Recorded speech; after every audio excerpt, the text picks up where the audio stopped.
हमने पिछले दिनों परमेश्वर के राज्य के बारे में हम सीख रहे थे। उसमें हमने देखा था पूरे यूनिवर्स पर परमेश्वर राज्य करता है और पृथ्वी पर भी परमेश्वर ही राजाओं को नियुक्त करता है। सरकारें परमेश्वर ही स्थापित करता है। जब से परमेश्वर ने इंसान को बनाया, आदम और हवा को बनाया, तब से परमेश्वर मनुष्यों को इस धरती पर राज्य देता आया है और अपने उद्देश्यों को पूरा करता आया है। तो सरकार चाहे कैसी भी हो, परमेश्वर ने उसको स्थापित किया है। तो हम इस विषय में थोड़ा सा और आज देखेंगे, क्योंकि आने वाले दिनों में ये बातें जानना हमारे लिए बहुत जरूरी है। सरकारें परमेश्वर की इच्छा से स्थापित होती हैं। भले ही वोट हम डालते हैं, लेकिन परमेश्वर निर्धारित करता है पृथ्वी का राज्य किसको देना है। परमेश्वर स्वर्ग में विराजमान है और वो सब चीजों को नियंत्रण करता है। कई बार परमेश्वर मनुष्यों को अपनी इच्छा भी करने देता है। तो उन सब बातों को हम देखेंगे। तो परमेश्वर अपने उद्देश्यों की पूर्ति के लिए सरकारों को नियुक्त करता है, चाहे किसी की भी सरकार हो। हर देश में इतिहास गवाह है। जब हम देखते हैं बाइबल में सरकारों की भूमिका और उद्देश्य, रोमियो की पत्री 13 का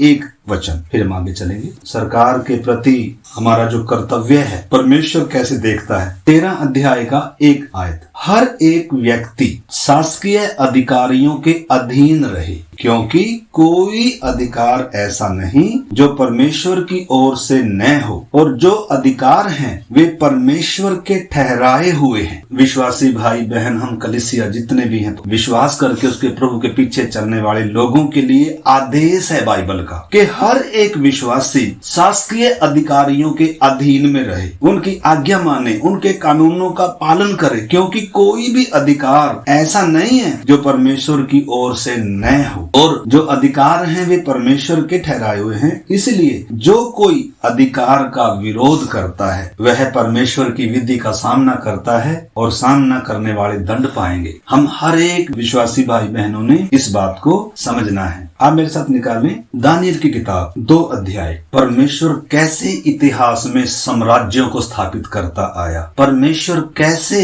सम्राटों को धरती का राज्य देता आया और अपने उद्देश्यों को पूरा करता आया है। थोड़ी सी एक झलक हम उसमें देखेंगे और फिर हम आगे चलेंगे। जब हम दानियल 1 अध्याय पढ़ते हैं, नबूकदनेस्सर को परमेश्वर ने राज्य दिया। परमेश्वर ने ही उसको अधिकार दिया कि यरूशलेम पर हाथ बढ़ाए, यहूदी जाति पर हाथ बढ़ाकर उसको अपनी गुलामी में ले जाए। परमेश्वर ने नियुक्त किया। कैसे परमेश्वर अपने उद्देश्यों को पूरा करता है। इजरायली उसके अधिकार में, उसके गुलामी में कब तक रहेंगे, सालों की गिनती परमेश्वर ने नियुक्त करके रखी हुई है। उसके बाद किस राजा को लेकर आना है वो भी परमेश्वर ने पहले से सिलेक्ट करके रखा हुआ है। तो इधर हम देखते हैं नबूकदनेस्सर राजा ने, जब वो इजरायलियों को बाबेल की गुलामी में ले गया था और उसने एक स्वप्न देखा, और स्वप्न इतना भयानक था। क्या था? एक बड़ी मूर्ति उसने देखी और उस मूर्ति का रूप भयंकर था। वो डर गया और उसने अपने राज्य में सारे जितने भी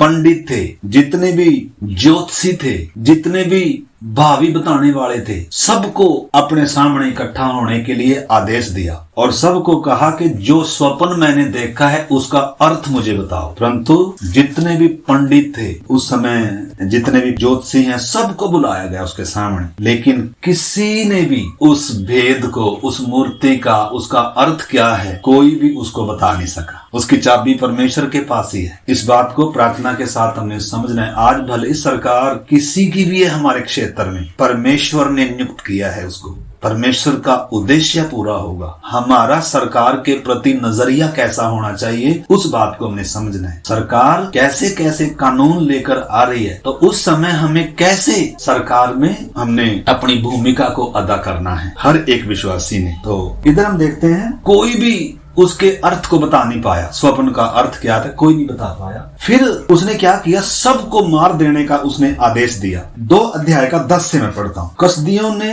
राजा से कहा, पृथ्वी भर में ऐसा कोई मनुष्य नहीं जो राजा के मन की बात बता सके, और न कोई ऐसा राजा या प्रधान या हाकिम कभी हुआ है जिसने किसी ज्योतिषी या तंत्री या कसदी से ऐसी बातें पूछी हो। जो बात राजा पूछता है वह अनोखी है और देवताओं को छोड़कर जिनका निवास मनुष्यों के संग नहीं और कोई दूसरा नहीं जो राजा की यह बात बता सके। लेकिन देवता भी कोई इस भेद को बता नहीं सका। परमेश्वर की योजना को, परमेश्वर के उद्देश्य को दुनिया में कोई नहीं पहचानता, कोई नहीं जानता। परमेश्वर ही सिर्फ जानता है और परमेश्वर ही अपने लोगों पर प्रकट करके देता है, तो वो कोई नहीं बता सके। 12 से मैं पढ़ता हूँ। इस पर राजा ने झुंझलाकर और बहुत ही क्रोधित होकर बेबीलोन के सब पंडितों का नाश करने की आज्ञा दी। अतः यह आज्ञा निकली और पंडित लोगों को घात होने पर था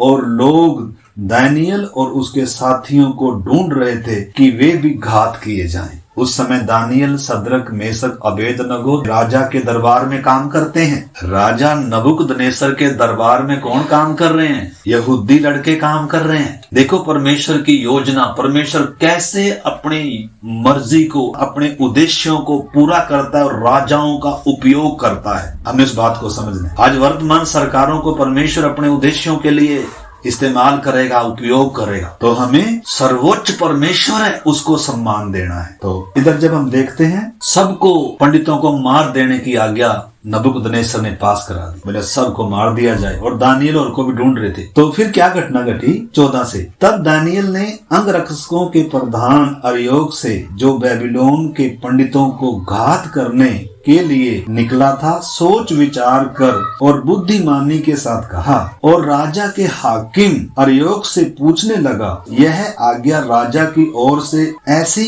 उतावली के साथ क्यों निकली? तब अर्योक ने दानियल को इसका भेद बता दिया। तब दानियल ने भीतर जाकर राजा से विनती की कि उसके लिए कोई समय ठहराया जाए ताकि वह महाराज को स्वप्न का फल बता सके। दानियल ने समय मांगा राजा से कि मैं अपने परमेश्वर से प्रार्थना करूंगा और परमेश्वर ही सिर्फ क्या कर सकता है, इस भेद को जो राजा ने देखा है स्वप्न, इसका अर्थ क्या है, परमेश्वर बता सकता है। तो दानियल को समय दिया गया। 17 से। तब दानियल ने अपने घर जाकर अपने संगी हनन्याह, मिसाएल और अजर्या को यह हाल बताकर कहा, इस भेद के विषय में स्वर्ग के परमेश्वर की दया के लिए यह कहकर प्रार्थना करो कि बेबीलोन के और सब पंडितों के संग दानियल और उसके संगी भी नष्ट न किए जाएं। तब वह भेद दानियल को रात के समय दर्शन के द्वारा प्रकट किया गया। तब दानियल ने स्वर्ग के परमेश्वर का यह कहकर धन्यवाद किया। परमेश्वर ने अपने लोगों पर प्रकट कर दिया है भविष्य में क्या होने जा रहा है, मेरी योजना क्या है और मैं कैसे सम्राटों को, साम्राज्यों को उदय करता हूँ, अस्त करता हूँ और सम्राटों को नियुक्त करता हूँ और अपनी योजनाओं की पूर्ति के लिए उन्हें इस्तेमाल करता हूँ। दानियल पर ये भेद खोल कर दिया। नए नियम में प्रकाशित वाक्य है भेद की किताब, पुराने नियम में दानियल की किताब है भेद की किताब। पुराने नियम का प्रकाशित वाक्य दानियल की किताब है, भविष्य में क्या क्या होगा भेद है पूरा। तो प्रार्थनाओं के साथ हम उसको पढ़ेंगे, समझने का प्रयास करेंगे। 20 आयत। परमेश्वर का नाम युगान युग धन्य है, क्योंकि बुद्धि और पराक्रम उसी के हैं। समयों और ऋतुओं को वही बदलता है, राजाओं का अस्त और उदय भी वही करता है। नबूकदनेस्सर के सामने दानियल बोल रहा है, परमेश्वर को महिमा दे रहा है। परमेश्वर है कौन तू समझ ले। आगे, बुद्धिमानों को बुद्धि और समझ वालों को समझ भी वही देता है। वही गूढ़ और गुप्त बातों को प्रकट करता है। वह जानता है कि अंधियारे में क्या है और उसके संग सदा प्रकाश बना रहता है। हे मेरे पूर्वजों के परमेश्वर, मैं तेरा धन्यवाद और तेरी स्तुति करता हूँ, क्योंकि तूने मुझे बुद्धि और शक्ति दी है और जिस भेद का खुलना हम लोगों ने तुझसे मांगा था उसे तूने मुझ पर प्रकट किया है। तूने हमको राजा की बात बताई है। तब दानियल ने अर्योक के पास, जिसे राजा ने बेबीलोन के पंडितों को नाश करने के लिए ठहराया था, भीतर जाकर कहा, बेबीलोन के पंडितों का नाश न कर, मुझे राजा के सम्मुख भीतर ले चल, मैं फल बताऊंगा। तब अर्योक ने दानियल को राजा के सम्मुख शीघ्र भीतर ले जाकर उससे कहा, यहूदी बंदियों में से एक पुरुष मुझको मिला है, राजा को स्वप्न का फल बताएगा। राजा ने दानियल से कहा, उसे पूछा, क्या तुझ में इतनी शक्ति है कि जो स्वप्न मैंने देखा है उसे फल समेत मुझे बताए? दानियल ने राजा को उत्तर दिया, जो भेद राजा पूछता है वह न तो पंडित, न तंत्री, न ज्योतिषी, न दूसरे भावी कहने वाले राजा को बता सकते हैं। किसी माई के लाल में ताकत नहीं है। सब अज्ञानता में, उनको परमेश्वर का ज्ञान नहीं, परमेश्वर की योजनाओं का ज्ञान नहीं। सिर्फ परमेश्वर अपने लोगों पर अपने योजनाओं को प्रकट करके देता है। उस बात को दानियल ने राजा के सामने रखा। आगे 28, परंतु भेदों का प्रकट करने वाला परमेश्वर स्वर्ग में है और उसी ने नबूकदनेस्सर राजा को बताया है कि अंत के दिनों में क्या क्या होने वाला है। अंत के दिनों में क्या क्या होने वाला है परमेश्वर ने बता दिया। उसकी तरफ हम थोड़ा सा ध्यान करेंगे। हमारा विषय परमेश्वर का राज्य, कैसे मनुष्यों के राज्यों के ऊपर भी परमेश्वर की सरकार है, परमेश्वर की प्रभुता है, परमेश्वर नियुक्त करता है। आगे हम पढ़ते हैं, 28 दोबारा पढ़ता हूँ। परंतु भेदों का प्रकट करने वाला परमेश्वर स्वर्ग में है और उसी ने नबूकदनेस्सर राजा को बताया है कि अंत के दिनों में क्या क्या होने वाला है। तेरा स्वप्न और जो कुछ तूने पलंग पर पड़े हुए देखा वह यह है। हे राजा, जब तुझको पलंग पर यह विचार आया कि भविष्य में क्या क्या होने वाला है, तब भेदों को खोलने वाले ने तुझको बताया कि क्या क्या होने वाला है। मुझ पर यह भेद इस कारण नहीं खोला गया कि मैं सब प्राणियों से अधिक बुद्धिमान हूँ, परंतु केवल इसी कारण खोला गया है कि स्वप्न का फल राजा को बताया जाए और तू अपने मन के विचार समझ सके। हे राजा, जब तू देख रहा था तब एक बड़ी मूर्ति देख पड़ी और वह मूर्ति जो तेरे सामने खड़ी थी वह लंबी चौड़ी, उसकी चमक अनुपम थी और उसका रूप भयंकर था। उस मूर्ति का सिर तो चोखे सोने का था, उसकी छाती और भुजाएं चांदी की, उसका पेट और जांघें पीतल की, उसकी टांगे लोहे की और उसके पांव कुछ तो लोहे और कुछ मिट्टी के थे। फिर देखते देखते तूने क्या देखा कि एक पत्थर बिना किसी के खोदे आप ही आप उखड़कर उस मूर्ति के पांव पर लगकर जो लोहे और मिट्टी के थे उसको चूर चूर कर डाला। तब लोहा, मिट्टी, पीतल, चांदी, सोना भी सब चूर चूर हो गया। धूप काल में खलियानों के भूसे के समान हवा में ऐसे उड़ गए कि उनका कहीं पता न रहा और वह पत्थर जो मूर्ति पर लगा था वह बड़ा पहाड़ बनकर सारी पृथ्वी पर फैल गया। ये मसीह का 1000 साल का राज्य धरती पर स्थापित होगा, लेकिन उससे पहले धरती पर किस किस का साम्राज्य आवेगा, उसका सम्राट कौन होगा, ये सारा भेद परमेश्वर ने पहले से ही बता दिया। परमेश्वर भविष्य का ज्ञाता है, अपने लोगों पर प्रकट करता है। जैसे प्रकाशित वाक्य में पहले ही बता दिया, एक नया आकाश है, एक नई धरती, एक नया यरूशलेम है। आने वाले दिनों में क्या क्या होने जा रहा है सब परमेश्वर ने अपने लोगों के ऊपर प्रकट कर दिया है। हम अज्ञानता में नहीं चल रहे हैं, हम किसी के बहकावे में नहीं चल रहे हैं। दुनिया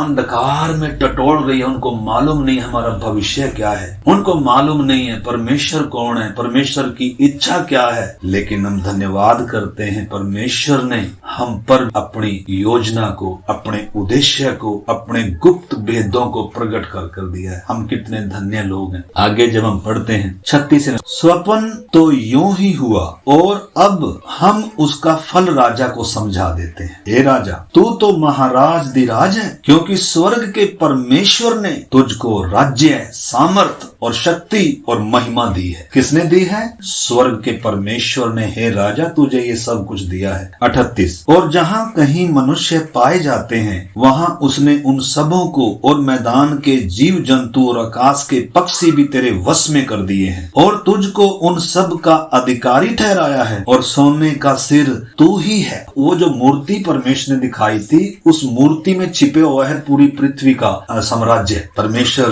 कैसा साम्राज्य होगा, उसका उसका स्वभाव कैसा होगा, वो कितना कीमती होगा, उसकी एकता कैसी, वो सारा परमेश्वर ने पहले से ही बता कर दिया हुआ है। आगे, तेरे बाद एक और राज्य उदय होगा जो तुझसे छोटा होगा, फिर एक और तीसरा पित्तल का सा राज्य होगा जिसमें सारी पृथ्वी आ जाएगी। चौथा राज्य लोहे के तुल्य मजबूत होगा। लोहे से तो सब वस्तुएं चूर चूर हो जाती हैं और पिस जाती हैं, इसलिए जिस भांति लोहे से वे सब कुचली जाती हैं, उसी भांति चौथे राज्य से सब कुछ चूर होकर पिस जाएगा। ये रोमन साम्राज्य था। लोहे जितनी मजबूती, कड़ा था, जिसमें यीशु मसीह को लोहे के कीलों से बेधा गया था, कुचला गया। ये सबसे क्रूर साम्राज्य था। आगे बढ़ेंगे। 41, तूने जो मूर्ति के पांव और उनकी उंगलियों को देखा, जो कुछ कुम्हार की मिट्टी की और कुछ लोहे की थी, इससे वह चौथा राज्य बटा हुआ होगा, तो भी उसमें लोहे का सा कड़ापन रहेगा, जैसे कि तूने कुम्हार की मिट्टी के संग लोहा भी मिला हुआ देखा था। जैसे पांव की उंगलियां कुछ तो लोहे की और कुछ मिट्टी की थी, इसका अर्थ यह है कि वह राज्य कुछ तो दृढ़ और कुछ निर्बल होगा। तूने जो लोहे को कुम्हार की मिट्टी के संग मिला हुआ देखा, इसका अर्थ यह है कि उस राज्य के लोग एक दूसरे मनुष्य से मिले जुले तो रहेंगे, परंतु जैसे लोहा मिट्टी के संग मेल नहीं खाता, वैसे ही वे भी एक न बने रहेंगे। ये वर्तमान की सरकारें हैं, जो मतलब मिट्टी और लोहे के, सरकार से कोई भी अपना समर्थन वापस ले लेता है और वो फिर गिर जाता है। तो ये सारा धरती पर सारी सरकारें परमेश्वर ने कैसे नियुक्त की है और कैसे परमेश्वर अपने कार्यों को पूर्ति की ओर लेकर जा रहा है, उस बात को हमने अच्छे से समझना है। आगे भी पढ़ते हैं। 44, उन राजाओं के दिनों में स्वर्ग का परमेश्वर एक ऐसा राज्य उदय करेगा जो अनंत काल तक न टूटेगा और न वह किसी दूसरी जाति के हाथ में किया जाएगा, वरन वह उन सब राज्यों को चूर चूर करेगा और उनका अंत कर डालेगा और वह सदा स्थिर रहेगा। ये 1000 साल का राज्य आ रहा है। सब राज्य खत्म हो जाएंगे, चूर चूर हो जाएंगे। पृथ्वी पर सिर्फ एक ही राजा होगा। समस्त मानव जाति उसका, हर एक जीव उसे अपना प्रभु मानेगी, हर घुटना टिकेगा, उसी की महिमा होगी। यह है भविष्य। हम कोई तीर तुक्का नहीं मारते, किसी की दंत कथा पर विश्वास नहीं कर रहे। बाइबल परमेश्वर का पवित्र शास्त्र सत्य है। एक एक बिंदु भी बिना पूरा हुए टलेगा नहीं। आकाश का टलना सहज है, पृथ्वी का टलना सहज है। हमने जिस पर विश्वास किया है, हम जिसको पढ़ते हैं, जो परमेश्वर का वचन है, हमने उसकी महत्वता को समझना है। आगे 45, जैसा तूने देखा कि एक पत्थर किसी के हाथ के बिन खोदे पहाड़ में से उखड़ा और उसने लोहे, पित्तल, मिट्टी, चांदी और सोने को चूर चूर किया, इसी रीति से महान परमेश्वर ने राजा को बताया है कि इसके बाद क्या क्या होने वाला है। न स्वप्न में और न उसके फल में कुछ संदेह है। परमेश्वर के दास दानियल ने पूरा भेद प्रकट कर दे दिया नबूकदनेस्सर राजा को, क्या क्या होने जा रहा है। और इसके बाद उसने क्या किया, नबूकदनेस्सर ने मुंह के बल गिरकर दानियल को क्या किया, दंडवत किया। गुलाम दानियल को कौन दंडवत कर रहा है? दुनिया का सुप्रीम पावर। उस समय नबूकदनेस्सर राजा था, बेबीलोन साम्राज्य था, सोने का सिर था, इतना कीमती शक्तिशाली। परमेश्वर के दास ने बताया कि तुझे ये सब कुछ परमेश्वर ने दिया है, और ये भी बता दिया तेरे बाद एक और राज्य आएगा, फिर उसके बाद एक और आएगा, फिर उसके बाद एक और आएगा। इस करके घमंड नहीं करना। लेकिन इंसान जब उसके पास कुछ होता है तो घमंड आना सहज है। इंसान को बहुत जल्दी क्या आता है, घमंड आता है। वो भूल जाता है कि मुझे परमेश्वर ने दिया है, परमेश्वर की कृपा से मुझे मिला है और मैंने उसकी इच्छा के अनुसार काम करना है। लेकिन उसने क्या किया, इतना सुनकर नबूकदनेस्सर राजा ने मुंह के बल गिरकर दानियल को दंडवत किया। फिर राजा ने दानियल से कहा, सच तो यह है कि तुम लोगों का परमेश्वर, सब ईश्वरों का ईश्वर, राजाओं का राजा और भेदों का खोलने वाला है। कौन परमेश्वर की महिमा गा रहा है? बड़ा सम्राट, गुलाम ने प्रकट कर दिया है। प्रभु ने कहा है तुम राजाओं के सामने पहुंचाए जाओगे, तुम अधिकारियों के सामने पहुंचाए जाओगे। परमेश्वर की ताकत कम होगी इस कारण नहीं, तुम जेल खानों में पहुंचाए जाओगे। परमेश्वर कमजोर हो गया इसलिए नहीं, बल्कि इसीलिए कि उन पर भी गवाही हो। परमेश्वर अपने दासों को पौलुस और सिलास को जेल खाने में जाने दिया, और जेल खाने में वो जाकर रो थोड़ा रहे थे, परमेश्वर को थोड़ा कोस रहे थे, बुड़बुड़ा थोड़ा रहे थे। पूरे दिन भर के भूखे हैं, पत्थर लगे हुए हैं, जख्म है, काट में ठुके हुए हैं, और वो क्या कर रहे थे? परमेश्वर की आराधना कर रहे थे। बंद हुए सारे कैदी ध्यान से सुन रहे थे, अरे ये क्या चक्कर है भाई, अरे ऐसी स्थिति में तो इनको रोना चाहिए था, ये क्या कर रहे हैं, ये तो आराधना कर रहे हैं। उधर परमेश्वर ने बुनियाद से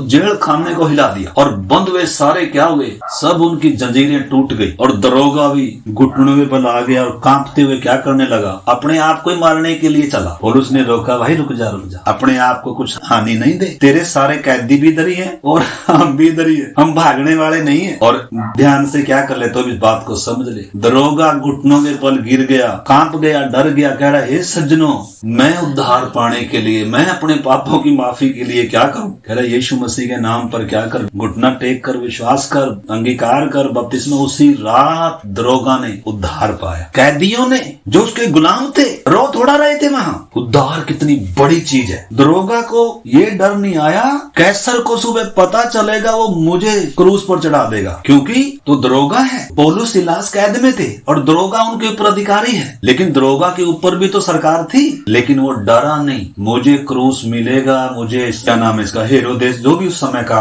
अधिकारी था, राजा था, उससे डरा नहीं। जिसने बपतिस्मा लेना है, जिसका मन खुल गया, जिसकी बुद्धि खुल गई, जिसको उद्धार समझ में आ गया ना, वो डरता नहीं है किसी से। भाई साहब, सुबह ही क्रूस पर चढ़ा दिया जाए, सुबह ही परिवार सारा लूट लिया जाए, घर गृहस्थी सब छीन ली जाए, उसको ये सोच आती भी नहीं है, उसके दिमाग में ये नहीं चलता। जिनके दिमाग में ये चलता है उनको वास्तव में क्रूस अभी तक समझ में, परमेश्वर का राज्य अभी तक समझ में आया नहीं है। दरोगा ने सुबह नहीं होने दिया, सबसे पहले बपतिस्मा लिया, परमेश्वर के राज्य में आ गया। परमेश्वर का राज्य कितना कीमती, हमने उस बात को समझना है। मनुष्यों के राज्यों के ऊपर परमेश्वर का राज्य है, हमने उस बात को समझना है, क्योंकि आने वाले दिनों में हम सब इन बातों का सामना करने जा रहे हैं। अलग अलग कानून पास किए जा रहे हैं, लेकिन हमें मालूम होना चाहिए जिस परमेश्वर पर हम विश्वास करते हैं वो क्या कर सकता है, भविष्य में उसकी क्या योजना है, भूतकाल में उसने क्या क्या किया है, कैसे सम्राटों ने घुटने टेके हैं, कैसे गुलामों ने सम्राटों को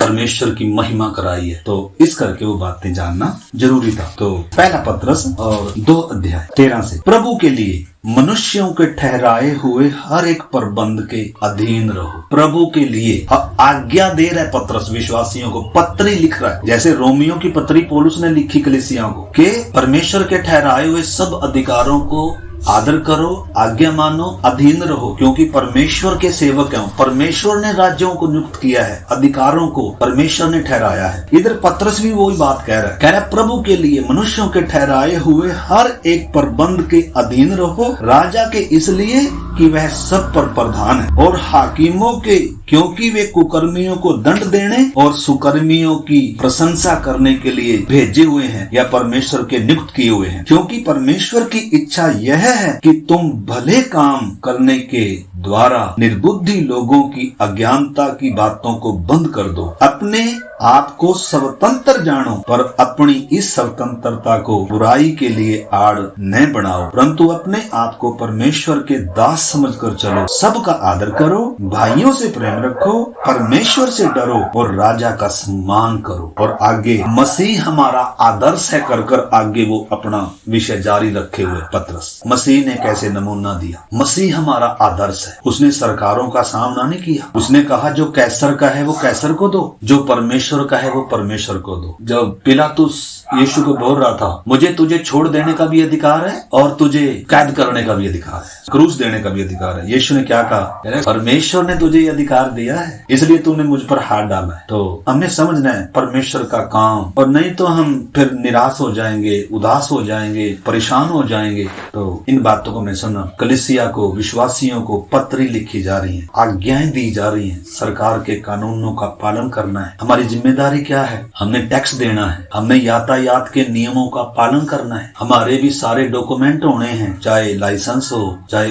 कोई भी जो सरकारी डॉक्यूमेंट है, अति अनिवार्य है उनका होना। क्योंकि इधर लिखा है जो सरकार के कानूनों का उल्लंघन करता है, रोमियो में उन्हें पढ़ा था, वो परमेश्वर की विधि का उल्लंघन करता है। इस करके टैक्स चोरी नहीं करनी, बिजली चोरी नहीं करनी और कुछ सरकार की कोई वस्तुएं चुरानी नहीं है, परमेश्वर की आज्ञा है। हर एक विश्वासी की नैतिक जिम्मेदारी है, उसके डॉक्यूमेंट सारे होने चाहिए, यातायात के पूरे नियमों का पालन करना है, टैक्स चोरी नहीं करनी, बिजली चोरी नहीं करनी। आगे हे सेवकों, हर प्रकार के भय के साथ अपने स्वामियों के अधीन रहो, न केवल उनके जो भले और नम्र हैं, पर उनके भी जो कुटिल हैं, क्योंकि यदि कोई परमेश्वर का विचार कर कर अन्याय से दुख भी उठाता हुआ क्लेश सहता है, तो यह परमेश्वर को भाता है, सुहावना है। क्योंकि यदि तुमने अपराध कर कर गुस्से खाए और धीरज धरा, तो इसमें कौन सी बड़ाई की बात है? पर यदि भला काम कर कर दुख उठाते हो और धीरज धरते हो, तो यह परमेश्वर को भाता है, और इसी के लिए तुम बुलाए भी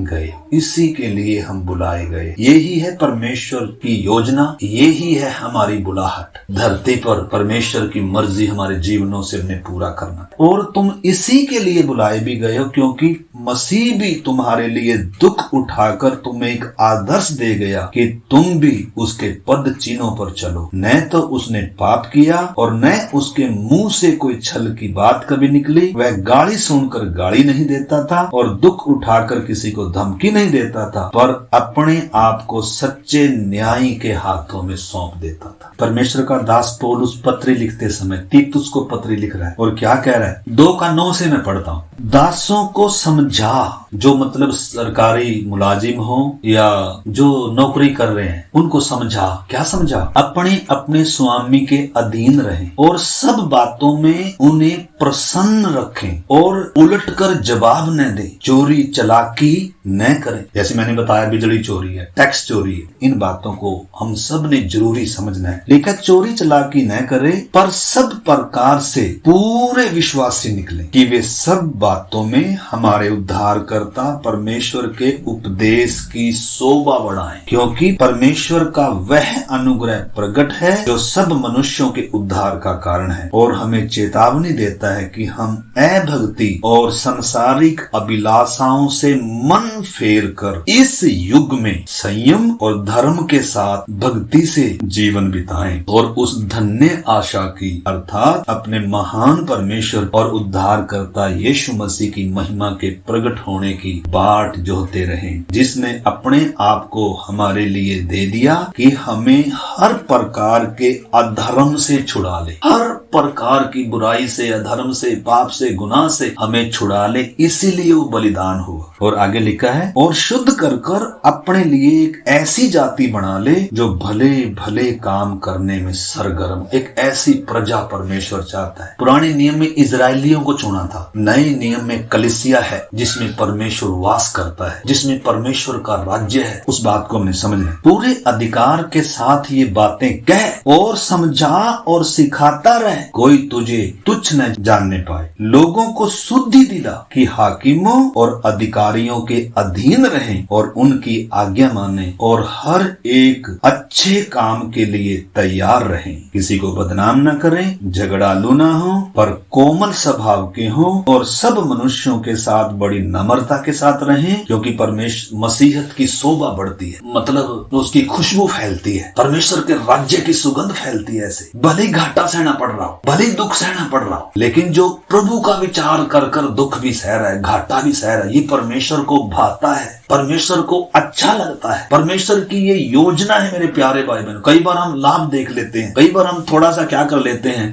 अपना निजी स्वार्थ के कारण परमेश्वर की बातों को टाल देते हैं। लेकिन इस बात को अच्छे से समझना, वचन क्या कहता है आगे 3 में, क्योंकि हम भी पहले निर्बुद्धि, आज्ञा न मानने वाले और भ्रम में पड़े हुए थे। हम पहले क्या थे? निर्बुद्धि थे। हम भी आज्ञा न मानने वाले थे, चोरी करते थे, बिजली चोरी, ये चोरी, वो चोरी, उसको बदनाम, इससे लड़ाई, उससे लड़ाई। मतलब हमारा काम क्या था? अंधकार के काम थे। पहले में और अब में अंतर है। पहले हमारी पहचान कुछ और थी, पहला हम किसी और राज्य में थे, लेकिन अब परमेश्वर के राज्य में है। उसने हमें अंधकार के वश से छुड़ाकर अपने प्रिय पुत्र के राज्य में लेकर आया, नया जन्म दिया, नई सोच दी, हमारा मन नया कर दिया, हमें अपने लहू से धोकर धर्मी ठहराया और हर दिन हमें पवित्र करता जा रहा है। हमारा पवित्रीकरण होता जा रहा है अपने वचनों के द्वारा, अपनी आत्मा के द्वारा। हर दिन हमें वो शुद्ध करते हुए जा रहा है। हमने अपनी बुलाहट को समझना मेरे प्यारे भाई बहनों। और आगे लिखा है, क्योंकि हम भी पहले निर्बुद्धि और आज्ञा न मानने वाले और भ्रम में पड़े हुए और